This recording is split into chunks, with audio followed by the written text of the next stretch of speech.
Testing, testing. Okay. All right. Good morning and welcome to Wimberley High School's annual Veterans Day ceremony. My name is Gage Trudeau, the senior class president of the class of 2025.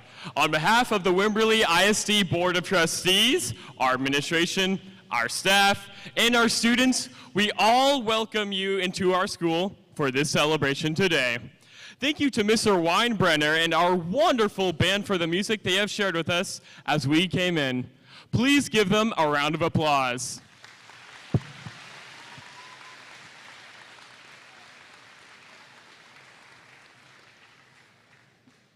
We'll be hearing more from them in a little while. Since 1954, Veterans Day has been celebrated every year on November 11th. Originally called Armistice Day, the date November 11th commemorates the formal end of World War I, which ended on the 11th hour of the 11th day of the 11th month in 1918. It's our opportunity to honor and recognize all of our country's military veterans from all branches. Please join me in the first of many rounds of applause for the veterans who we have the honor of joining us today.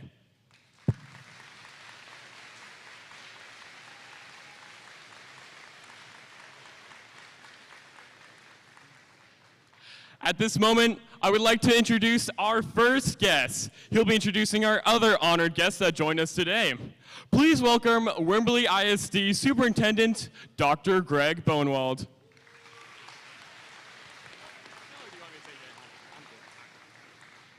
Thank you, Gage.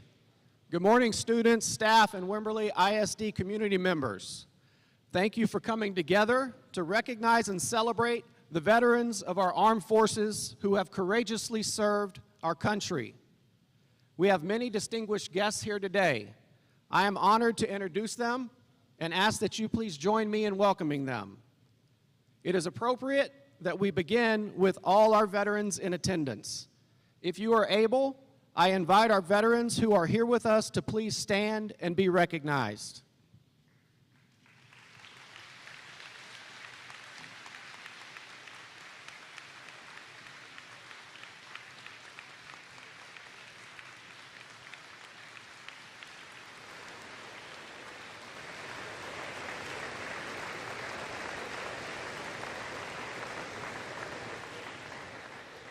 It is truly wonderful to have so many veterans with us today in attendance.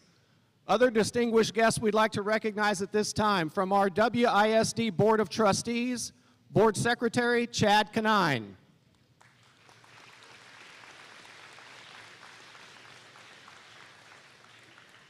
Trustee Will Conley.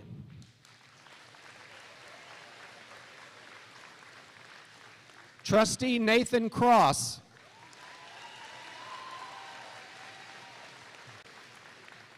Trustee Ken Strange.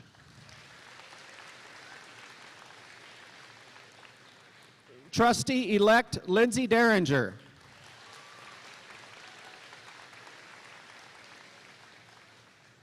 VFW Oldham Cummings Post 6441 Commander Huey Sandifer.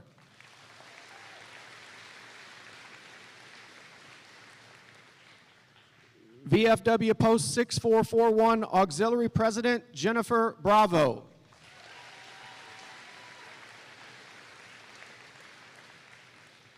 City of Wimberley Mayor Jim Childs.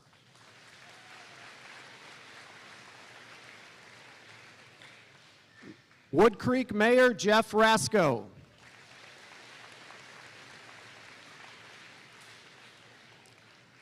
Hayes County Commissioner Lon Shell.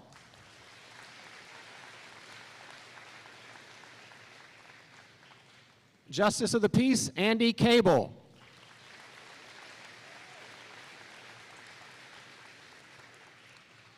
Hayes County Sheriff Gary Cutler.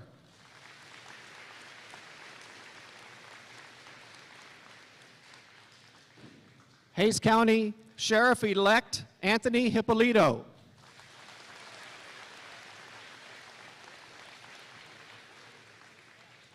Hayes County Precinct 3 Constable Don Montague.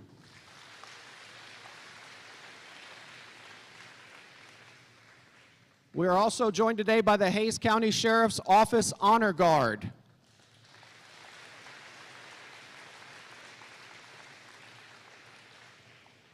Wimberley Fire Chief Carol Sekas.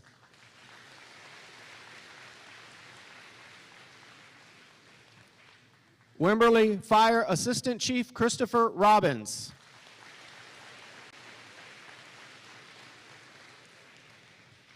And Wimberley High School Principal Ryan Wilkes.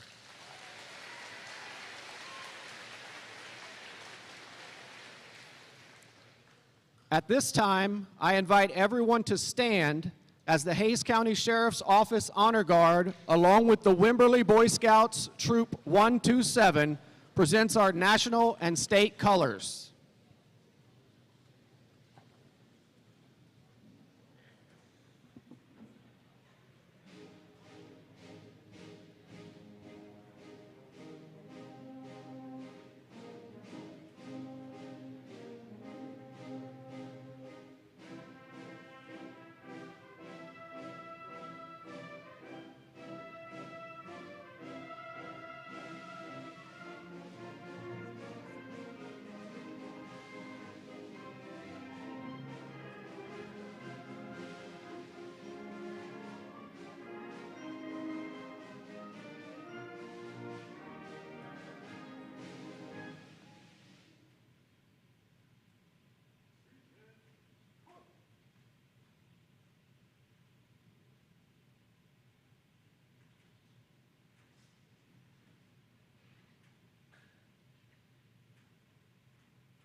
At this time, we will have our national anthem.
That was wonderfully done. Please remain standing as Danforth National Junior Honor Society co-presidents Nathan Cisneros and Emily Tyre lead us in the Pledge of Allegiance.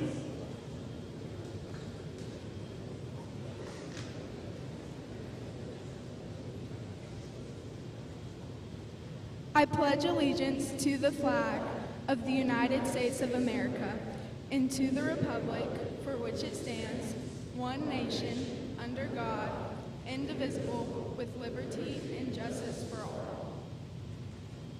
And now the Texas Pledge. Honor the Texas flag. I pledge allegiance to thee, Texas, one state, under God, one and indivisible. And now, please continue standing for the national anthem.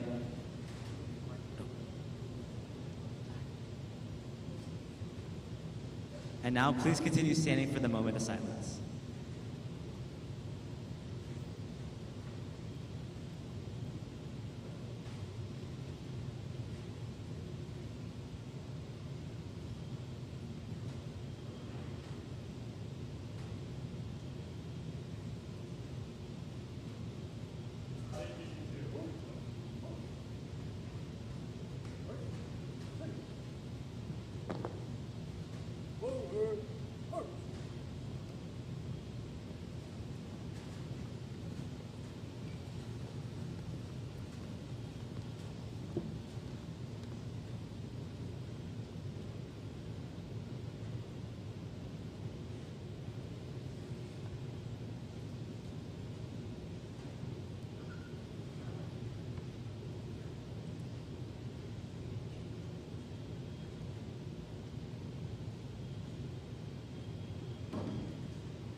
That was incredible. I'd like to take this opportunity to thank Marlo Condon, Gracie Collier, and Serena Weiss for performing our anthem in sign language. A round of applause for them, please.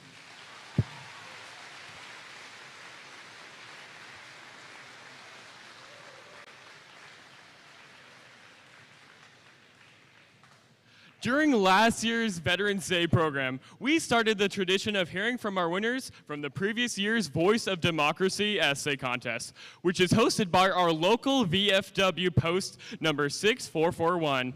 The prompt of last year's contest was, "What makes democracy great?" And one of the top finishers from that contest was a repeat from a year ago, actually. Please join me in welcoming my good friend and our senior, Chloe Swindell.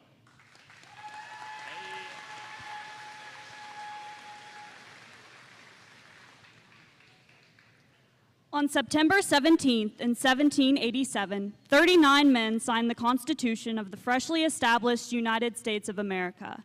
This bedrock of our nation has lasted approximately 236 years and still holds as much relevance in the threshold of American society as it did when it was first manifested into existence. The desire for a government that is for the people, by the people, initiated the American Revolution that brought the U.S. to its current stance in the world as a free country. Our strong central democracy is one of the components that makes the United States a more perfect union. Citizens in other countries are led by someone at the top due to either lineage or a political party takeover. Even Britain, from whom we are descended, has a government system in which the Prime Minister is appointed by the ruling monarch. The common people of the United Kingdom get little say in the place that they call home. The United States, however, has a specific document that lists out the rights of citizens in regards to our government. The Bill of Rights not only guarantees the people a place in the governing of our nation, but also lists out the individual rights that we get to call the principle of our everyday lives. Our pledge to the American flag, spoken at every important function, includes "with liberty and justice for all." This displays the long-lasting, significant effect of having such a document as a part of the United States Foundation. The greatest attributes of our democracy are the ensured freedoms of speech and religion, both listed in the First Amendment of the Bill of Rights. The First Amendment gives Americans the freedom of speech, allowing citizens the free exchange of ideas and opinions. Without such a liberty, we would not be able to express criticism of the government to help it improve. Through forms of protests and assemblies, our society holds the power to reach out to the government. The people are able to hold the government accountable for their actions by utilizing their freedom of speech.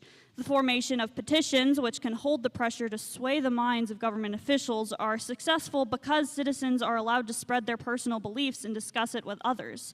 Democracy is upheld by the thoughts of the people, which can only be heard if the people can speak. We, as American citizens, are provided with the necessary means to keep our government in check with what we believe to be true. Not only is the protection of speech important in communicating with the government, but it also allows us to effectively discuss the occurrences of the nation around us with our fellow citizens. If something unjust is set forth, we are capable of elaborating on it amongst ourselves and come to a conclusion, divided or not, on whether or not action should be taken by the people. Freedom of speech gives us the voice we need to strive for change. An article from the U.S. Religious Census states that there are over 370 religious bodies in the United States, made possible by the freedom of religion listed as a natural right in the First Amendment. According to the Bill of Rights, persecution of a U.S. citizen based on a differing religious belief is unlawful. Currently in Iran, a hijab bill was recently passed in which women could face up to 10 years in jail if caught breaking the strict modesty laws. This bill was passed by Parliament a year after the death of Mahsa Amini, who was allegedly beaten to death by Iranian police for wearing her Islamic headscarf incorrectly. Freedom of religion as a basis of our nation prevents tragic events such as these from occurring. We are lucky enough to get to interact with a variety of religious mindsets daily and not have to be concerned about being harmed on the street by our own government for something so simple as wearing a religious garment incorrectly. U.S. citizens can focus on passing laws in the country that support us, rather than battling a government who is using said laws as a harmful restriction. Religious freedom warrants the security of the nation as well as the comfortability of United States citizens and visitors. As a way to secure the blessings of liberty, the Bill of Rights was erected back in 1791 by James Madison in order to establish power for the people. In 2023, or 2024, the First Amendment, ensuring the freedom of speech and the freedom of religion, still withstands as one of the greatest attributes of our democracy. Thank you.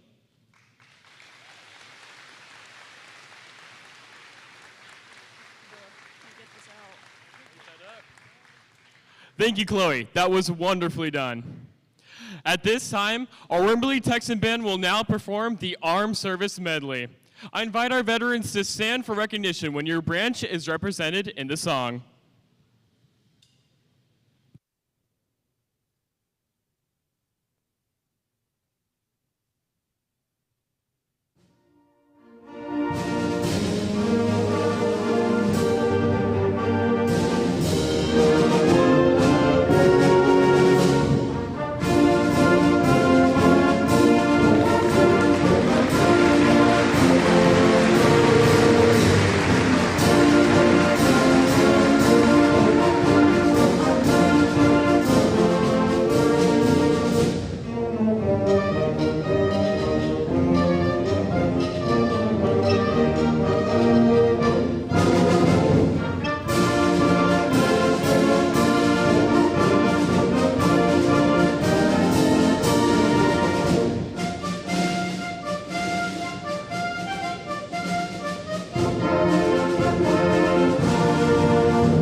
You Texan Band. That was incredibly performed. Now please join me in welcoming our Wimberley High School Principal, Ryan Wilkes, to recognize and honor the Wimberley High School class of 2024 graduates who are currently serving in the military.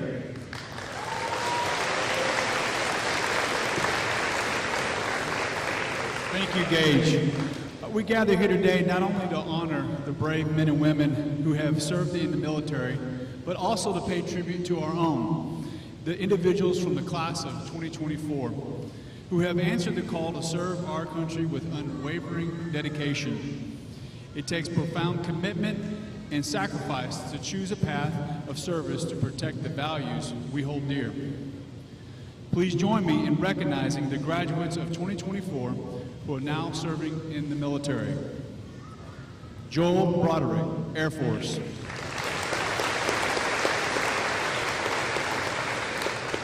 Marcus Calloway, Marines. Sean Graber, Air Force.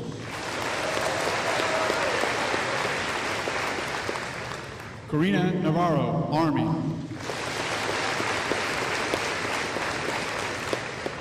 Race Owen, Air Force. Crystal Reyes, Navy. Evan Rogers, Navy.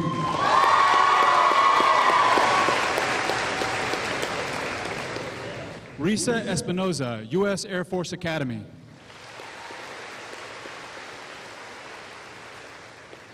And Caden Romo, U.S. Air Force Academy.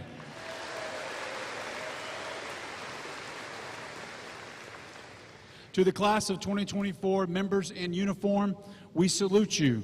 Thank you for your spirit of service, sense of duty, and selflessness.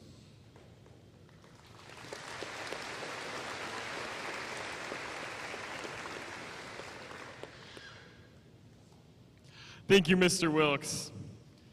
To the class of 2024 members in uniform, we salute you all.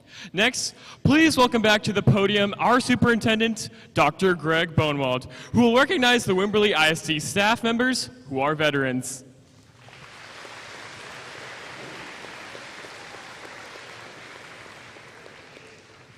Thank you, Gage. It is my honor to introduce, and I ask you to please join me in celebrating the following folks who not only serve currently in our Wimberley ISD as staff members or school board trustees, but who have previously served in our armed forces.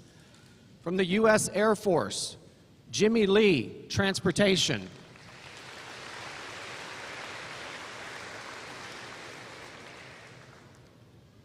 Also U.S. Air Force, Rick Long, Technology.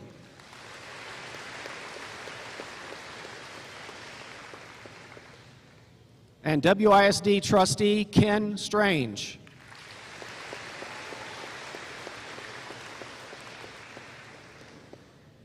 From the U.S. Army, WISD trustee Nathan Cross.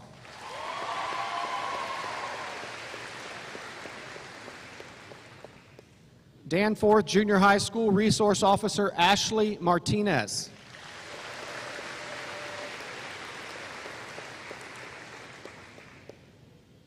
Danforth Junior High, Danielle Ruiz.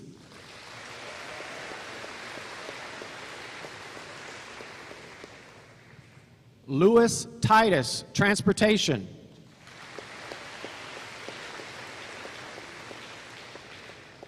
And from Blue Hole Primary, Elizabeth Wager.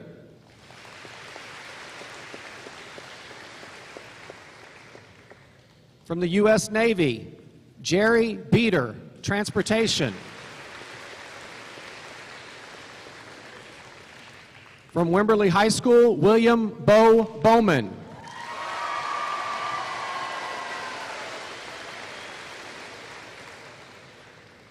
From Blue Hole Primary, Gilbert Cano.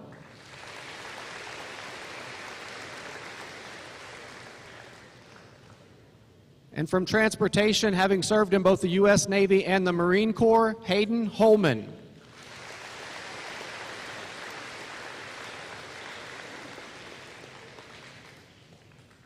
Marine Corps, Transportation Department, George Montemayor.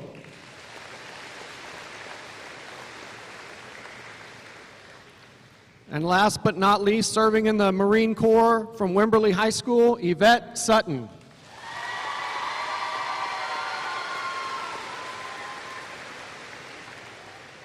We want to send our great thanks to all of our WISD staff who so nobly serve here and have also served in our armed forces. Thank you very much.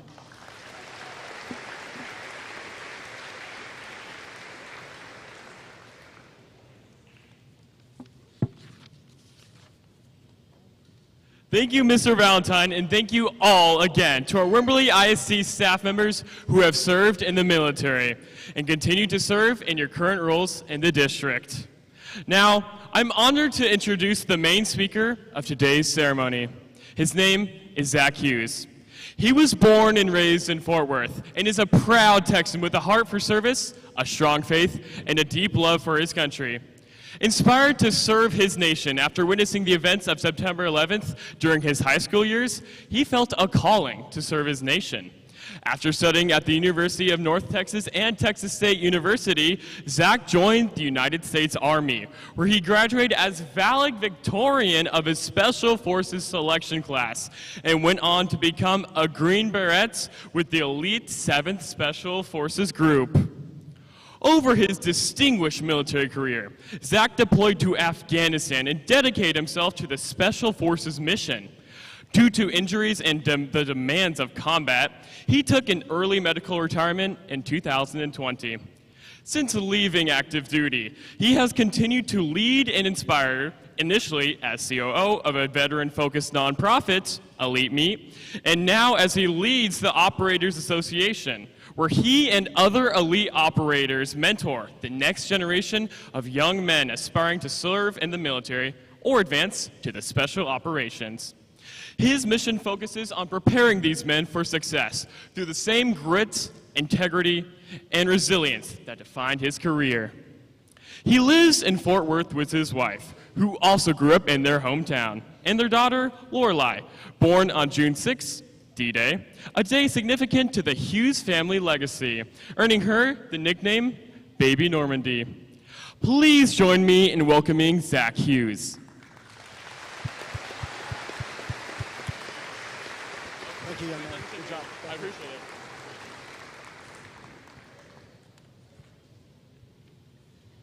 Good morning. I'm honored to be here, and I think what you've got here in Wimberley, Texas is absolutely beautiful. I need to tell you that right off the bat. I think what you're doing here is great, and I'm absolutely honored to be here. I'd like for you to indulge me for a second personally while I turn around and ask these men and women behind me really quick, if you could just stand up or raise your hand if you're a Vietnam veteran, please. If you're a Vietnam veteran, can I get your hand or a stand if able? Hold that up for a second for me if you don't mind. Yes, you can clap. Please do, yes.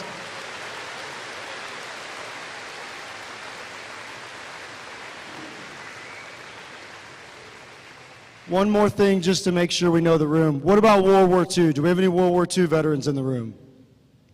Understood. Okay, now to the class. Indulge me for a second, and I want you to pay attention to what I ask. Raise your hand if you're a student here and you currently know on a first name basis that intimately understand and that are alive and with us, a Vietnam veteran, maybe someone in your family. Raise your hand high. I just want to know this personally. Raise your hand high if you intimately know a Vietnam veteran right now that's with you, with your family, or currently alive. Take a look around. That is not everybody in the room. Hold your hands up really high, guys. I need to see this. This is really for me. Thank you very much. Matter of fact, it's not even half of the people. I would argue it's probably about a quarter of the people. It's an honor to be here with you today to celebrate Veterans Day, but I want to start by recognizing the veterans who are here with us. Those who have served this country with a commitment and courage that laid the foundation for all of us who followed, me and my friends. I stand here as a very proud Green Beret, but I know that my story and my journey, it's built on the sacrifice of those who served before me. From the hills of Vietnam to the deserts of Iraq and Afghanistan, the legacy of these men and women's lives lives on in every one of us who steps up to serve. So thank you very much from the bottom of my heart.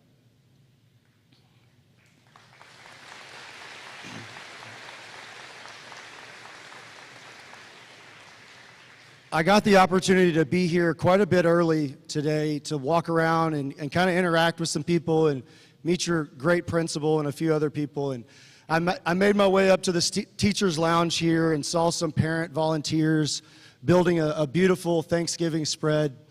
And I just want to remind everybody here that there are dozens of states and thousands of towns across the nation that don't do anything like this. And they just kind of let days like this and events like this go by. And not in Wimberley, Texas. I'm very proud to see what's going on down here, and I think it's absolutely admirable. And if you're a Texan, I think that you should be very proud of what you see here today. I think that in general, when we think about service, it's more than wearing a uniform. It's not just going and serving and doing things. It's a call to uphold something bigger than ourselves. It's a commitment for us to protect, to serve, to sacrifice. Yesterday, I returned from a weekend where I brought about 24 young men from the ages of 19 to 25 who were attempting to join the Special Operations community. They wanted to be Navy SEALs, Green Berets, MARSOC Raiders. Some of y'all know what that is. And I brought with me my friends who are Navy SEALs, MARSOC Raiders, Green Berets, and Army Rangers. And I'm honored to volunteer in a group called the Special Forces Association. Inside that group, I've been blown away by meeting and now becoming friends with plenty of Vietnam veterans. And I'm called to honor and to remind myself all the time when I meet these guys that these are the men that stood in harm's way and have continued to carry the weight of their service long after the fighting ended. I didn't know Vietnam veterans, especially Green Berets, that were in Vietnam any time during my service. It wasn't until after that I was fortunate enough to start to meet these incredible Americans and really hear their stories. And their stories are a reminder of us that the service never really ends. It's a lifelong bond. It's a brotherhood that doesn't break. It's a legacy that's something that all of us as Americans inherit. Whether you serve or whether you don't serve, you inherit this legacy from these men. And it's something I hope each of you will feel a sense of pride and duty to uphold in your own way. Once again, service is more than just wearing a uniform. It's serving your community. It's the people that came out here to put the chairs up. It's the parents that volunteer that are in the teacher's room right now making sure things are beautiful. It's the beautiful Cross family that I met so many years ago that invited me to be here. It's the people that constantly do the small things in small towns that we take for granted and we don't understand that it's not actually happening everywhere. For those of you here today, I want you to understand that service isn't limited to the battlefield. It's something that we can extend, and it's a duty that calls each of us, whether you're in uniform or not. This weekend, we had a man from Vietnam that spent the weekend with us. He was our guest speaker, and he was from an elite military unit called MAC-V-SOG, or just SOG, S-O-G. I would be willing to bet that most of the people, if not almost everyone in this room, has no idea what that is. It's a recently declassified unit buried deep inside the Navy's budget in Vietnam. And these are the guys that went the places that we didn't go and did the things that we didn't do. And it's still, very much of it is still classified. And listening to that man give his story and honor the men around him really changed my perspective on what I wanted to share with you today. Today I was going to talk and elaborate on my story and my kind of shooting star career in the military, where I came in really hot, as you heard, as a valedictorian, then was injured and subsequently got out very fast. I was one of the most junior guys in Afghanistan when we got there. And I was honored to be able to answer the call that our president gave us to eradicate ISIS quickly, which we did. And I was fortunate enough to be involved in an organization where we got to really do what we wanted to do. In my work now, I continue my service by connecting the old with the youth and colliding these two worlds, my veterans that I honor, that are my heroes, they're the reasons that I join, and America's future in these young men. And when you can collide the old and the new, not only just in service, but in any industry, in anything that you do, it's a beautiful thing to just watch back and let them cook. These are my heroes that spent decades in service, and these are the young men and women, much like you have today in your classrooms, that are going to go serve. I want to remind you that after you leave after you leave high school, you may not have the calling to serve. I dragged my feet for about a decade after I left high school, before I joined the Army. I went to college and did some other things, and then the nagging voice on my shoulder that said, "You're supposed to go do something different," finally caught up to me, and I was able to have the courage to execute that mission. But there's a duty for each of us whether we're in uniform or not, to live with honor, to stand up for what's right, and to protect those around you. Before I ever watch these young men put on their uniforms, I challenge them, and I make them ask themselves, what am I willing to stand for? What am I willing to protect? Raising your hand and saying that you want to go be a special operator is one thing, but why are we doing it? And what line are you going to hold there? You don't need to be a Green Beret. You don't even need to enlist in the military to serve your community. Honor and integrity are choices that we can make every morning as Americans when we wake up.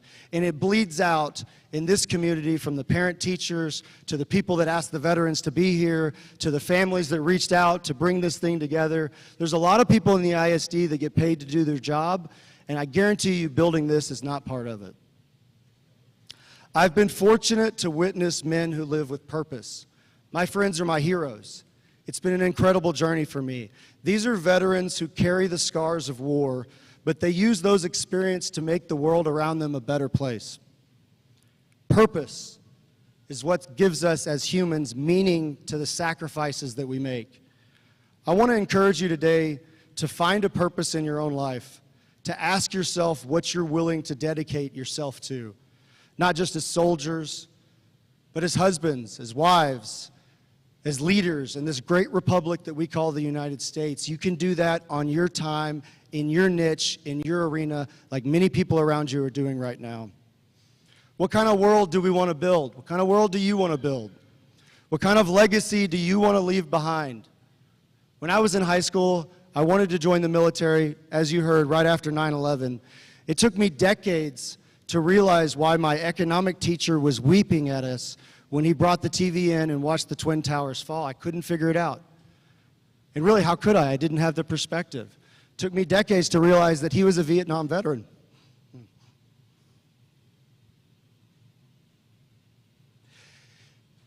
And he knew that me and my friends were going to go make the same sacrifices and carry the same burden that him and his friends carried. As we reflect on Veterans Day, I urge you to see it not only as a day of remembrance, but a day of action. We remember so that we can continue to carry the torch of freedom and responsibility, passed down from the veterans who served before us. When I look at my heroes in service, and I remember that I stood on their shoulders in my service, I'm fortunate enough to ask these guys. I've got a good friend of mine named John Stryker Meyer. John Stryker Meyer was in that SOG unit. He's about 83 years old. And now he travels the nation doing a podcast where he's interviewing these SOG guys and getting their stories that they can tell. I truly believe it's going to be a national archive one day. It's funded by a Navy SEAL that I know named Jocko Willink. And that's all he does. He travels the nation and interviews these heroes. One day, each of you are going to have the opportunity to hold a torch, to protect, to lead, maybe to serve. People are serving around you all the time, not just the people that enlist. I want you to honor that opportunity. I want you to live with courage and integrity and with a sense of duty to this great nation. My name is Zach Hughes. I'm very honored to be here with you. You can find me on Facebook or Instagram if you so desire. I'm very proud of all the names and all the staff and everybody in the halls here at this school that are doing what y'all are doing. Thank you for your time, and God bless America.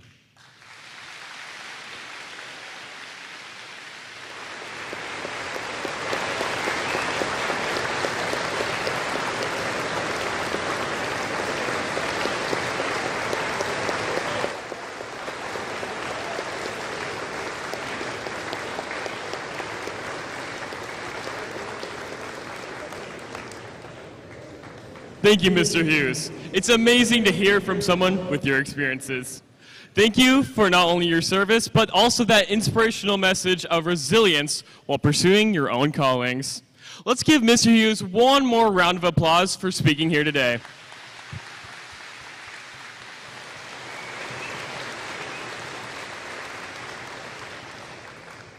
Now I invite each of you to stand for a moment of silence as we honor the veterans among us and the memory of those who no longer are.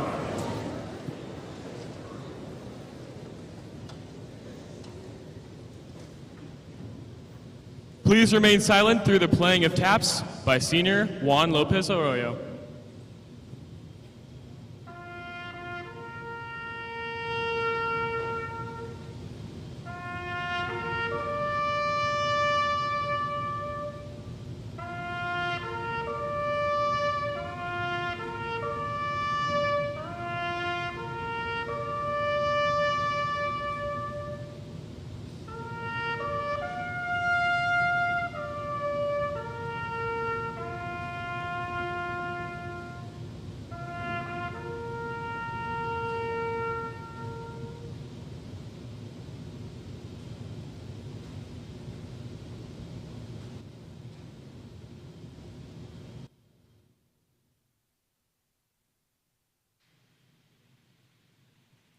Thank you, Juan. That was wonderfully done.